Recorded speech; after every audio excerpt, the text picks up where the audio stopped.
The National Statistical Office has come out with the GDP growth numbers this evening, and the number is on expected lines, 6.3% over the same quarter in the last fiscal year.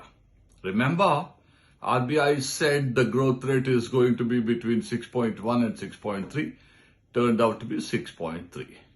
In nominal terms, that is the headline number, unadjusted to inflation, was at 16.2. So is it not creditable? Of course it is. This number has no base effect. That is, in the last quarter, that is the first quarter of the current fiscal year, April, May, June, the rate of growth was 13.5, but on a low base. The 6.3% is on a high base of 8.4. Not only that, it took place in a challenging global economic atmosphere. The global economy is slowing down.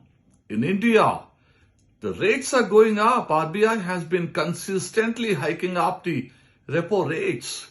Inflation has been quite high, above 7% and so on.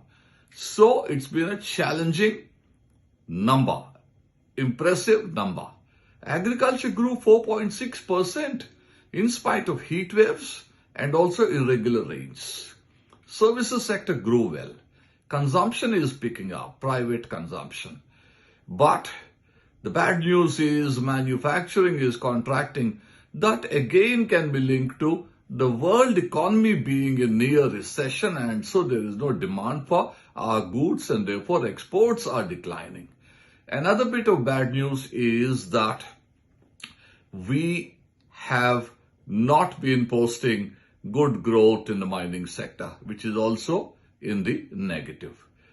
But think of the GDP at 6.3 and think of the GVA, gross value added, that is basic prices, at 5.6%. Why is the GDP growing faster than the GVA? Two reasons. The luxury goods are growing and the GST rate on them, inclusive of cess, is about up to 40%. And think of the fact, in the month of June 2022 in Chandigarh, the 47th GST Council meeting took place. In that, new taxes were brought in on certain types of dahi, milk, rice, and so on. So luxury consumption and the new GST rates and new items on which GST has been brought in account for the fact that GDP is growing faster.